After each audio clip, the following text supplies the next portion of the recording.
പാർട്ടിയിലും അതുപോലെ തന്നെ മുന്നണിയിലെ സഖ്യകക്ഷികളും ഒക്കെ ശക്തമായിട്ട് എതിർത്ത് കേന്ദ്രത്തിന് വഴിപ്പെട്ടു എന്നൊക്കെ പറഞ്ഞ PM-ശ്രീ കരാറുമായി ബന്ധപ്പെട്ട ചർച്ചകളിൽ താങ്കൾ മധ്യസ്ഥം വഹിച്ചു, മീഡിയേറ്ററായി, ബ്രിഡ്ജായി എന്നൊക്കെയാണ് ഇപ്പോൾ കേന്ദ്ര വിദ്യാഭ്യാസ മന്ത്രി ധർമ്മേന്ദ്ര പ്രധാൻ സഭയിൽ പറഞ്ഞത്. അങ്ങനെ തന്നെയാണോ പറഞ്ഞത്? ഒന്ന് നോക്കണം കേട്ടോ. പക്ഷേ കേരളത്തിൻ്റെ പ്രശ്നങ്ങൾ ഇവിടെ അവതരിപ്പിക്കാൻ വേണ്ടിയിട്ടാണ് ഞങ്ങളെപ്പോലുള്ള ആൾക്കാർ MP-മാരായിട്ട് ഇവിടെ തിരഞ്ഞെടുത്ത് വന്നിരിക്കുന്നത്. സ്വാഭാവികമായിട്ടും കേരളത്തിൻ്റെ എല്ലാ പ്രശ്നങ്ങളെയും മുൻനിർത്തി ഞങ്ങൾ ഒരു ബ്രിഡ്ജായിട്ട് തന്നെ കേന്ദ്ര സർക്കാരിൻ്റെ അടുത്ത് പോകാറുണ്ട്. എന്താ കാരണം എന്ന് വെച്ചാൽ നമ്മുടെ പ്രശ്നങ്ങൾക്ക് പരിഹാരം കാണാൻ വേണ്ടിയിട്ടാണ്. അപ്പോൾ ഒരു കണക്കിന് ഞാൻ കേരളത്തിൻ്റെ വിഷയങ്ങൾ ശക്തമായി ഏറ്റെടുത്ത് അവരുടെ പക്കൽ പോകുന്നു എന്നുള്ള കാര്യം അദ്ദേഹം പറഞ്ഞതിന് എനിക്ക് അദ്ദേഹത്തോട് നന്ദിയുണ്ട്. പക്ഷേ ഇന്നത്തെ ഏറ്റവും പ്രധാനപ്പെട്ട അദ്ദേഹത്തിൻ്റെ മറുപടിയിലെ ഹൈലൈറ്റ് എന്ന് പറയുന്നത് 3 കോൺഗ്രസ് ഗവൺമെൻറ്റുകൾ ഈ പണം യഥേഷ്ടം വാങ്ങിയെടുത്തു. അതുകൊണ്ട് തന്നെ ഇത് രാഷ്ട്രീയ പ്രേരിതമായിട്ടാണ് സമഗ്ര ശിക്ഷാ ഫണ്ട് കേരളത്തിന് തടഞ്ഞു വച്ചിരിക്കുന്നതെന്ന് നിങ്ങൾക്ക് പറയാൻ കഴിയില്ല. അതുകൊണ്ട് രാജസ്ഥാനിൽ മുമ്പുണ്ടായിരുന്ന കോൺഗ്രസ് ഗവൺമെൻറ്, കർണാടകയിലും ഹിമാചലിലും ഇപ്പോൾ ഉള്ള കോൺഗ്രസ് ഗവൺമെൻറ്റുകൾ ഇവരുടെ ചുമലിലൂടെ യഥാർത്ഥത്തിൽ കേരളത്തെ അറ്റാക്ക് ചെയ്യുകയാണ് ചെയ്തത്. ഈ 3 പേർ യഥേഷ്ടം ഫണ്ട് മേടിച്ച സ്ഥിതിക്ക് നിങ്ങൾക്ക് എന്ത് പരാതിയാണ് ഉന്നയിക്കാനുള്ളത്? അതുകൊണ്ട് യഥാർത്ഥത്തിൽ കോൺഗ്രസ് ഗവൺമെൻറ്റുകളുടെ നിലപാടാണ് പ്രതിപക്ഷം ഭരിക്കുന്ന മറ്റ് സംസ്ഥാനങ്ങളുടെ അവസ്ഥയെ ദുർബലമാക്കിയതെന്നാണ് അദ്ദേഹം തന്നെ ഇന്ന് കൃത്യമായിട്ട് പാർലമെന്റിന്റെ വേദിയിൽ പറഞ്ഞത്. പക്ഷെ അതിൽ ക്ലാരിറ്റി എന്താണെന്ന് വെച്ചാൽ അങ്ങനെ മീഡിയേറ്റർഷിപ്പ് വഹിച്ചിട്ടുണ്ടോ? അത് ഇപ്പോഴല്ല, മുമ്പ് നേരത്തെ പറഞ്ഞിട്ടുണ്ട്. ബീഹാറിൽ അതായത് ഈ ജോൺ ബ്രിട്ടാസ് സമ്മതിച്ചു എന്ന് പറഞ്ഞിട്ടുണ്ട്. ഇല്ലില്ല, മീഡിയേഷൻ എന്ന് പറയുന്നത് എന്താണ്? ശിവൻകുട്ടിയുടെ കൂടെ, കേരളത്തിലെ ബഹുമാനപ്പെട്ട വിദ്യാഭ്യാസ മന്ത്രിയുടെ കൂടെ ഞാൻ പലതവണ ശ്രീ ധർമ്മേന്ദ്ര പ്രധാനെ കാണാൻ പോയിട്ടുണ്ട്. അത് മാത്രമല്ല, കേരളത്തിൽ തടഞ്ഞു വെക്കപ്പെട്ട ഫണ്ടിനെ സംബന്ധിച്ച് അദ്ദേഹത്തിന് നിരവധി നിവേദനങ്ങൾ കൊടുത്തിട്ടുണ്ട്. അദ്ദേഹത്തിൻ്റെ ഓഫീസിൽ പോയിട്ടുണ്ട്, ഒരുപാട് കാര്യങ്ങൾ സംസാരിച്ചിട്ടുണ്ട്. അദ്ദേഹം പറഞ്ഞത് 100% ശരിയാണ്, ഞാൻ തർക്കമില്ല കാര്യത്തിൽ. അത് എന്നിൽ നിക്ഷിപ്തമായിരിക്കുന്ന ഒരു ദൗത്യവും എൻ്റെ ഒരു ഉത്തരവാദിത്വം കൂടിയാണ്. അതായത് കേരളത്തിൻ്റെ ന്യായമായിട്ടുള്ള വിഭവം കിട്ടാൻ വേണ്ടി കേന്ദ്ര സർക്കാരിൽ സമ്മർദ്ദം ചെലുത്തുക, മന്ത്രിമാരുമായിട്ട് സംസാരിക്കുക എന്നുള്ളത് സ്വാഭാവികമായിട്ട് എന്നിൽ അർപ്പിതമായിട്ട് ഒരിക്കലുമില്ല. PM-ശ്രീ കരാറ് കേരളത്തിൽ സൈൻ ചെയ്യുന്നത്, അതായത് CPI അടക്കം പറഞ്ഞ രാത്രി ഒളിച്ചു പോയി ഒപ്പിട്ടു എന്നൊക്കെ ആരോപണം ഉന്നയിച്ച് ആ കരാർ ഒപ്പിടുന്നതിലേക്ക് താങ്കൾ മധ്യസ്ഥം വഹിച്ചിരുന്നോ? ഒരിക്കലുമില്ല. അതായത് PM-ശ്രീ കരാറിൽ ഒപ്പിടാതിരിക്കുക എന്നൊക്കെ പറഞ്ഞത് സംസ്ഥാന ഗവൺമെന്റിന്റെ കാര്യമാണ്. അതിലൊക്കെ നമ്മൾ ഇടപെടേണ്ട കാര്യമില്ല, നമുക്കറിയയില്ല.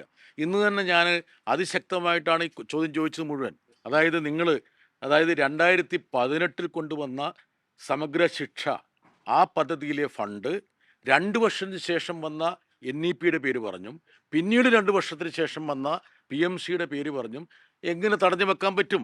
അതായത് ഒരു സ്കീം നിങ്ങൾ അനൗൺസ് ചെയ്യുന്നു, അതിനുശേഷം വരുന്ന സ്കീമുകളുടെ പേരിൽ ആ മുൻകാലത്തെ ആ സ്കീമിനെ കുറിച്ചുള്ള ഒരു തീരുമാനം എങ്ങനെയാണ് നിങ്ങൾക്ക് മാറ്റിമറിക്കാൻ കഴിയുന്നതെന്നാണ് ഞാൻ ചോദിച്ചത്. അതിനുള്ള ഉത്തരം എന്താ പറയുന്നത്? 3 കോൺഗ്രസ് ഗവൺമെന്റുകൾക്ക് ഞങ്ങൾ ഫണ്ട് കൊടുത്തിട്ടുള്ളൂ എന്ന്. ഇപ്പം ഞാൻ ഈ കണക്ക് പരിശോധിക്കുമ്പോൾ നിങ്ങൾ നോക്കേണ്ടത്, ഹിമാചൽ പ്രദേശിന് 2022-23 551 കോടി, 2023-24 487 കോടി, 24-25 526 കോടി, ഇപ്പം ആദ്യത്തെ ഇൻസ്റ്റാൾമെൻറ്റ് 177 കോടി. ഇനി രാജസ്ഥാൻ ഗവൺമെൻറ്, കോൺഗ്രസ് ഭരിച്ചുകൊണ്ടിരുന്ന രാജസ്ഥാൻ ഗവൺമെൻറ് 2022-23 കിട്ടിയ തുക എത്രയെന്നറിയോ? 2138 കോടി രൂപ. 23-24 3202 കോടി രൂപ. 24-25 3090 കോടി രൂപ. ഭീമമായ സംഖ്യയാണ് കോൺഗ്രസ് ഭരിച്ചിരുന്ന സംസ്ഥാനങ്ങൾക്ക് ഈ സമഗ്ര ശിക്ഷ കണക്കിൽ കിട്ടിയത്. എന്നിട്ടാണ് കോൺഗ്രസ്സുകാർ കേരളത്തിൽ വന്നിട്ട് നമുക്ക് പാഠം എടുത്തു തരുന്നത്. കേന്ദ്ര സർക്കാരിന്റെ നിബന്ധനകൾ പാലിച്ചാൽ മാത്രമേ ഫണ്ട് ലഭിക്കുള്ളൂ എന്നാണ്. സഹകരിക്കുന്നവരായിട്ട്, അതായത് കേന്ദ്ര സർക്കാർ സഹകരിക്കാൻ അല്ല, തയ്യാറാണ്. ഇപ്പം അപ്പോൾ ഫണ്ട് ഈ ലഭിക്കില്ല എന്നാണ്. നിബന്ധനകൾ അംഗീകരിച്ചാൽ മാത്രമേ ഫണ്ട് അനുവദിക്കൂ എന്നാണ് ആ മന്ത്രി എന്ന് പറയുന്നത്. അത് തീർച്ചയായിട്ടും അദ്ദേഹത്തിൻ്റെ നിലപാടാണ്. അതിനെതിരെയുള്ള പിന്നെ ഒരു പ്രതിഷേധം കൂടിയാണ് എൻ്റെ ചോദ്യത്തിലൂടെ ഞാൻ പ്രകടിപ്പിക്കാൻ ശ്രമിച്ചത്. അതുകൊണ്ടാണ് ഞാൻ എൻ്റെ രോഷം പ്രകടിപ്പിച്ചപ്പോൾ സഭാധ്യക്ഷൻ ഇടപെട്ടിട്ട് നിങ്ങൾക്ക് രോഷം പ്രകടിപ്പിക്കേണ്ട വേദിയല്ല, ഇതേക്കുറിച്ച് കൂടുതൽ പറയേണ്ട എന്ന് പറഞ്ഞത്. NEP നിബന്ധനകൾക്ക് അനുസൃതമായിട്ടാണ് കേന്ദ്ര സർക്കാരിന് ഫണ്ട് നൽകാൻ കഴിയുകയുള്ളൂ. അത് മന്ത്രി തന്നെ വന്നു കണ്ടപ്പോൾ അംഗീകരിച്ചതാണ് എന്നുള്ളതാണ് എന്ന് വിദ്യാഭ്യാസ മന്ത്രി സഭയിൽ പറഞ്ഞിട്ടുള്ളത്. അപ്പൊ ഈ NEP നിബന്ധനകൾ അംഗീകരിക്കാൻ അപ്പോ മന്ത്രി തയ്യാറായിരുന്നു കൂടിക്കാഴ്ചയിൽ? ഈ ആ കൂടിക്കാഴ്ചയിൽ ഞാൻ ഉണ്ടായിരുന്നില്ല. അതായത് ഈ NEP ബന്ധപ്പെട്ട ചർച്ച നടന്നു എന്ന് എനിക്ക് തോന്നുന്നില്ല അങ്ങനെ പറഞ്ഞു എന്നുള്ള കാര്യം. കേരളത്തിൽ ഇപ്പോൾ ഈ PMC ആയി ബന്ധപ്പെട്ടിട്ടുള്ള കാര്യം ഒരു സമിതിയുടെ പരിശോധനയിലാണ്. അപ്പം ഒരു സമിതി പരിശോധിച്ചുകൊണ്ടിരിക്കുന്ന വിഷയത്തെക്കുറിച്ച് ഞാൻ അഭിപ്രായം പറയുന്നതിൽ അർത്ഥമില്ല. ഇന്ന് അദ്ദേഹം പാർലമെന്റിൽ പറഞ്ഞ ഏറ്റവും പ്രധാനപ്പെട്ട കാര്യം എന്ന് പറയുന്നത് 3 കോൺഗ്രസ് ഗവൺമെന്റുകളെ മുമ്പോട്ട് വെച്ചുകൊണ്ടാണ് യഥാർത്ഥത്തിൽ അദ്ദേഹത്തിന്റെ നിലപാട് അദ്ദേഹം സാധൂകരിക്കാൻ വേണ്ടി ശ്രമിച്ചു. ഇതിൽ ഏറ്റവും പ്രധാനപ്പെട്ട പ്രശ്നം ഈ LDF ഒക്കെ ചർച്ച ചെയ്യുന്നതിന് മുമ്പ് ഇത് സമ്മതിച്ചിട്ടുണ്ടോ ഇല്ലേ എന്നുള്ളതാണ്. ഇത് ഇപ്പോൾ മാത്രമല്ല, ബീഹാറിൽ പട്നയിൽ വെച്ച് ധർമ്മേന്ദ്ര പ്രധാൻ മിനിസ്റ്റർ പറഞ്ഞിട്ടുണ്ട്, ജോൺ ബ്രിട്ടാസ് അടക്കമുള്ള എന്റെ സുഹൃത്തുക്കൾ വന്ന് ഇത് സമ്മതിച്ചിരുന്നു. ഇന്നിപ്പോൾ ലോക്സഭ ഇന്നിപ്പോൾ പാർലമെന്റ് രാജ്യസഭയിൽ പറയുന്നത് മന്ത്രി വന്നത് അംഗീകരിച്ചു എന്നാണ്. അല്ല, എൻ്റെ വാക്കുകൾ വേണമെങ്കിൽ ഒരു സെക്കൻഡ്, എൻ്റെ വാക്കുകൾ വേണം വളച്ചൊടിച്ചോളൂ. പക്ഷെ ധർമ്മപ്രധാനന്റെ വാക്കുകൾ വളച്ചൊടിക്കരുത്. ഒരു സെക്കൻഡ്, ഒരിക്കലും അദ്ദേഹം പറഞ്ഞിട്ടില്ല. അദ്ദേഹം പറഞ്ഞത് വെച്ചാണ് ഈ വിഷയവുമായി ബന്ധപ്പെട്ട് നിരവധി തവണ ജോൺ ബ്രിട്ടാസ് എന്നെ വന്നു കാണുകയും ചർച്ചയും ചെയ്തിരുന്നു. ഏതാണ് വിഷയം? വിഷയമെന്ന് പറയുന്നത് കേരളത്തിന് ലഭിക്കേണ്ട വിലപ്പെട്ട വിഭവങ്ങൾ തടഞ്ഞു വെച്ചതാണ് വിഷയം. ബാക്കി കാര്യങ്ങൾ അതിപ്പോൾ ഉദാഹരണം പറഞ്ഞാൽ PMCയിൽ ഒപ്പുവെക്കണോ വേണ്ടയോ എന്നൊക്കെ ഉള്ളത് അത് സംസ്ഥാന ഗവൺമെൻറ്റിൻ്റെ വിഷയമാണ്. ഞങ്ങൾ MP-മാരുടെ വിഷയം എന്താണ്? അതായത് കേരളത്തിന് കിട്ടേണ്ട വിഭവങ്ങൾ കൃത്യമായിട്ട് കിട്ടാൻ വേണ്ടിയിട്ട് ഇവിടെ കേന്ദ്രമന്ത്രിമാരെ കാണുക. അത് കൃത്യമായി കണ്ടുകൊണ്ടിരിക്കുകയാണ്. എന്തായാലും ഞങ്ങളുടെ ദൗത്യം ഞങ്ങൾ നിർവഹിക്കുന്നുണ്ട് എന്ന് ഒരു കേന്ദ്രമന്ത്രി ഔദ്യോഗികമായി പാർലമെന്റിൽ പറഞ്ഞതിന് എനിക്ക് അദ്ദേഹത്തിനോട് നന്ദിയുണ്ട്. മീഡിയേറ്റർഷിപ്പ് എന്നുള്ള വാക്ക് ഉപയോഗിച്ചത് ഒരു ഉദ്ദേശമല്ല. അല്ല, അതിന് നമ്മളിപ്പോൾ ഒരു ബ്രിഡ്ജ് തന്നെയല്ലേന്ന്. എന്താ കാരണം വെച്ചാൽ MP-മാരെന്ന് പറഞ്ഞാൽ ജനപ്രതിനിധികളല്ലേ. ഞങ്ങൾ വർക്ക് ചെയ്യേണ്ടത് കേരള സംസ്ഥാന ഗവൺമെൻറ്റിൻ്റെ ആവശ്യങ്ങളുമായി ബന്ധപ്പെട്ടതല്ലേ. അദ്ദേഹത്തിൻ്റെ ഏത് ഭാഷ ഏത് സംഖ്യ ഉപയോഗിച്ചതിനകത്ത് യാതൊരു തകരാറുമില്ല. എന്നാ കാരണം വെച്ചാൽ ബ്രിഡ്ജ് അല്ലേ ഞങ്ങൾ. കോർ ക്വസ്റ്റ്യൻ, ഈ പൈസ കിട്ടാൻ ഇനി ഒരു വകുപ്പും ഇല്ല. അതായത് PMC അംഗീകരിച്ചേ പറ്റൂ. അത് NEP ആയിട്ടും അതിന് മുന്നേ ഉള്ള SSA ആയിട്ടും ഒക്കെ കൊളാബറേറ്റഡ് ആണ്. അതിലൊരു മാറ്റവും ഇല്ലാന്ന് തന്നെയല്ലേ വീണ്ടും വീണ്ടും ഇവർ പറയുന്നത്. അല്ല, ഇന്നത്തെ അദ്ദേഹത്തിൻ്റെ മറുപടിയിൽ അദ്ദേഹം ഉറച്ചു നിൽക്കുകയാണ്.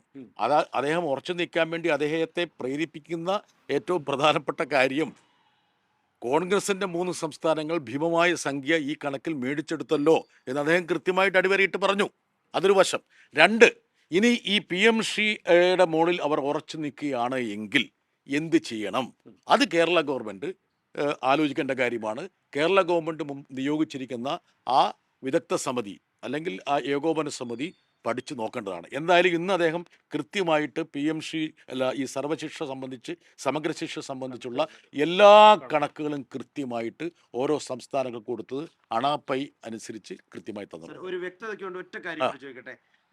ഇപ്പൊ നടത്തിയ പ്രസംഗത്തിൽ ധർമ്മേന്ദ്ര പ്രധാൻ പറയുന്നുണ്ട് PMC അതായത് NEP അനുസരിച്ച് മാത്രമേ പണം നൽകൂ എന്ന് പറഞ്ഞിരുന്നു. അത് അവർ അംഗീകരിച്ചു എന്ന് പറഞ്ഞിരുന്നു. ആ അംഗീകരിച്ചു എന്ന കാര്യം ഈ ചർച്ചയ്ക്ക് മുൻപാണ്, LDF-ലൊക്കെ ചർച്ച ചെയ്യുന്നതിന് മുൻപ് അംഗീകരിച്ചു എന്നാണ് പറയപ്പെടുന്നത്. അതിനെക്കുറിച്ച് സാറിന് വല്ല ബോധ്യം ഉണ്ടായിരുന്നോ? അല്ല, NEP അംഗീകരിച്ചെന്നുള്ള അർത്ഥത്തിലല്ല അദ്ദേഹം പറഞ്ഞത്. ന്യൂ എഡ്യൂക്കേഷൻ പോളിസിയെ കുറിച്ച് അദ്ദേഹം പറഞ്ഞത് PMC-യിൽ അദ്ദേഹം പറഞ്ഞെങ്ങനെയാണ്, PMC-യിൽ ഒപ്പുവെക്കാൻ അവർ തീരുമാനിച്ചിരുന്നു. പിന്നീട് അവർ പുനഃപരിശോധന അങ്ങനെ തീരുമാനിച്ചു എന്ന് പറയുന്നത് സ്വാഭാവികമായിട്ട് അതുകൊണ്ടാണല്ലോ ആ ഒരു വിവാദം ഉണ്ടായത്. അതിനകത്ത് തർക്കമൊന്നുമില്ലല്ലോ. അദ്ദേഹം പറഞ്ഞതിൽ ഈ ചർച്ച ചെയ്യുന്നതിന് മുമ്പ് നേരത്തെ ഇത് സർക്കാർ അംഗീകരിച്ചിരുന്നു, മന്ത്രിയോട് സമ്മതിച്ചിരുന്നു. അല്ല, മന്ത്രിയോട് എന്താണ് സംഭവിച്ചത് എനിക്കറിയില്ല. അല്ല, മന്ത്രിയോടുള്ളത് എനിക്കറിയില്ല. അദ്ദേഹം പറയുന്നതെന്ന് വെച്ചാൽ നിങ്ങൾ PMC-യിൽ ഒപ്പുവെക്കാൻ വേണ്ടിയിട്ട് നിങ്ങൾ സ്വാഭാവികമായിട്ട് അതായിരുന്നല്ലോ വിഷയം. അതാണല്ലോ വിഷയം. PMC-യിൽ അതെ PMC-യിൽ ഒപ്പുവെക്കാൻ സംബന്ധിച്ചതിൻ്റെ പശ്ചാത്തലത്തിലാണല്ലോ കേരളത്തിലൊരു സംവാദം നടന്നത്. അതെ. ആ സംവാദത്തിൻ്റെ പശ്ചാത്തലത്തിലല്ലേ നമ്മൾ തീരുമാനിച്ചത് ഒരു സമിതി വരട്ടെ, പുനഃപരിശോധിക്കട്ടെ, തൽക്കാലം ഇത് ഫ്രീസ് ചെയ്യട്ടെ എന്ന് തീരുമാനിച്ചത്. ആ. അപ്പോൾ അതിനകത്ത് യാതൊരു ഇതൊരു കോൺട്രവേഴ്സി വിഷയമുണ്ട് ചോദിക്കുക. അതായത് ഒപ്പിട്ടത് വളരെ പെട്ടെന്നൊരു തീരുമാനമായിരുന്നു എന്നാണ് അന്ന് മന്ത്രി പറഞ്ഞത്. പക്ഷെ അതിന് മുൻപ് തന്നെ മന്ത്രി പോയി സമ്മതിച്ചു എന്നത് സ്ഥിരീകരിക്കുകയല്ലേ ഇപ്പോൾ? അല്ലല്ല, മന്ത്രി അദ്ദേഹം അതിനെക്കുറിച്ചൊന്നും പറഞ്ഞില്ല. അദ്ദേഹം ഈ Agreed എന്ന് ഇല്ല കേരള ഒരു ഗവൺമെന്റ് ഇല്ല ഒരു ഒരു ആ മന്ത്രിയുടെ മറുപടി ഞാൻ അവിടെ ഇരുന്ന് കേൾക്കുന്നല്ലേ, അതിലെ ഇതെന്തോന്ന് ഇത് വെറുതെ വളച്ചൊടിക്കുക ഇങ്ങനെ. അതായത് കൃത്യമായിട്ട് അദ്ദേഹം പറഞ്ഞിട്ടുണ്ട്. അദ്ദേഹം പറഞ്ഞ വളരെ വസ്തുതാപരമായി ശരിയാണ്. PMCയുടെ ഭാഗമാക്കാൻ വേണ്ടിയിട്ട് നിങ്ങൾ തീരുമാനിച്ചു. പക്ഷേ എൻ്റെ ലാർജർ ക്വസ്റ്റ്യൻ എന്ന് പറഞ്ഞാൽ അതല്ല. അതായത് ഇതിനകത്തൊരു അധാർമികതയുണ്ട്. അതായത് നിങ്ങൾ ഇപ്പൊ ഈ പറയുന്ന സമഗ്ര ശിക്ഷ ലോഞ്ച് ചെയ്യുന്നത് 2018 60-40 എന്നുള്ള റേഷ്യോയിൽ, അതിനുശേഷം 2 വർഷത്തിന് ശേഷവും പിന്നീട് 2 വർഷത്തിന് ശേഷം വന്ന സ്കീമുകളുമായിട്ട് കൂട്ടി ഇണക്കുന്നതിൽ ഒരു അത് യഥാർത്ഥത്തിൽ കറക്റ്റല്ല. അത് നിയമപരമായിട്ട് ശരിയല്ല, ധാർമ്മികമായിട്ട് ശരിയല്ല. അത് പ്രതിപക്ഷത്തിൻ്റെ മൊത്തത്തിൽ ഈ പറയുന്ന പോലെ പിന്നോട്ട് തള്ളാൻ വേണ്ടിയിട്ടും ആ ഗവൺമെൻറ്റുകളെ പ്രതിരോധിക്കാൻ വേണ്ടിയിട്ടുള്ള ഒരു രാഷ്ട്രീയ പ്രേരിതമായിട്ടുള്ള സംഭവമാണെന്നാണ് പറയുന്നത്. അപ്പോഴാണ് അദ്ദേഹം എടുത്തു ചാടിയിട്ട് പറയുന്നത് കോൺഗ്രസ് ഗവൺമെൻറ്റുകൾ വാങ്ങിയല്ലോ, അവരൊപ്പിട്ടല്ലോ, അവരതിൻ്റെ ഭാഗമായല്ലോ, ആ കണക്കും വെച്ച് തന്നു. അപ്പോൾ ഇനി അടുത്ത നിങ്ങൾ പോകേണ്ടത് കോൺഗ്രസ്സുകാരുടെ അടുത്താണ്. എന്തുകൊണ്ടാണ് നിങ്ങൾ ഈ 3 സംസ്ഥാനങ്ങൾ ഇത്രയും ഭീമമായ സംഖ്യ കൈപ്പറ്റി എന്നുള്ള ചോദ്യം അവരോട് ചോദിക്കണം. അല്ല, ഈ ചോദ്യം അതായത് മൂന്നും കൂടെ കൂട്ടിക്കൊടുക്കുന്നത് ഏ? അതിന് കൃത്യമായിട്ട് മറുപടി ഉണ്ടോ? ഏത്? ഈ 3 പദ്ധതിയും കൂടെ കൂട്ടിക്കൊടുക്കുന്നത് എന്താണ്? അത് ഉണ്ടെങ്കിൽ മാത്രമേ യുക്തിപരമല്ല. യഥാർത്ഥത്തിൽ ഇന്ന് ധർമ്മേന്ദ്ര പ്രധാൻ നൽകിയ മറുപടിയിൽ യുക്തിരാഹിത്യമുണ്ട്. എന്താ കാരണം വെച്ചാൽ എൻ്റെ ചോദ്യം വളരെ കറക്റ്റാണ്. ഒരു കാലഘട്ടത്തിലും ഈ പറയുന്ന പോലെ ഒരു സ്കീം ലോഞ്ച് ചെയ്ത ശേഷം പിന്നീട് പല സ്കീമുകളും വരും. പക്ഷേ പിന്നീട് വരുന്ന സ്കീമുകളുമായിട്ട് ആദ്യം ലോഞ്ച് ചെയ്ത ഒരു സ്കീമിനെ കൂട്ടിയിണക്കുന്നതിൽ അധാർമികതയുണ്ട്, നിയമപരമായിട്ടുള്ള പ്രശ്നങ്ങളുണ്ട്. അതാണ് ഞാൻ ചൂണ്ടിക്കാണിക്കാൻ ശ്രമിച്ചത്. അത് തിരുത്തുക എന്നുള്ള സമീപനം അദ്ദേഹം സ്വീകരിക്കാൻ തയ്യാറല്ലെന്നാണ് അദ്ദേഹത്തിൻ്റെ മറുപടി എന്നുള്ളത്. ഇതിനകത്ത് കൃത്യമായിട്ട് രാഷ്ട്രീയ വിവേചനം കൂടിയില്ല. കാരണം കേരളം, തമിഴ്നാട് സംസ്ഥാനങ്ങൾക്കാണ് ഇത്തരത്തിൽ വലിയൊരു പ്രതിസന്ധി നേരിടുന്നത്. ഈ 3 സംസ്ഥാനങ്ങളെക്കുറിച്ചും അദ്ദേഹം പറഞ്ഞപ്പോൾ 3ൻ്റെയും വ്യത്യസ്തമായ ഘടകങ്ങളാണ് പറഞ്ഞത്. അതായത് ഇപ്പോൾ തമിഴ്നാടിൻ്റെ അദ്ദേഹം ഭാഷാപരമായ ഒരു കാര്യം പറഞ്ഞു. വെസ്റ്റ് ബംഗാളിനെ കുറിച്ച് അദ്ദേഹം പറഞ്ഞൊരു കാര്യം എന്ന് വെച്ചാൽ നിങ്ങൾ സമഗ്ര ശിക്ഷയിലെ ഫണ്ട് ദുർവിനിയോഗം ചെയ്തെന്നാണ് പറഞ്ഞത്. അപ്പം ഇത് പക്ഷേ പൊതുവെ ഒരു പാറ്റേൺ ഉണ്ട്. എന്താ കാരണം എന്ന് വെച്ചാൽ ഈ പറയുന്ന പോലെ ആ പാറ്റേണിനെ യഥാർത്ഥത്തിൽ ലംഘിച്ചത് കോൺഗ്രസ് ഗവൺമെൻറ്റുകളാണ്. അതാണ് സംഭവം.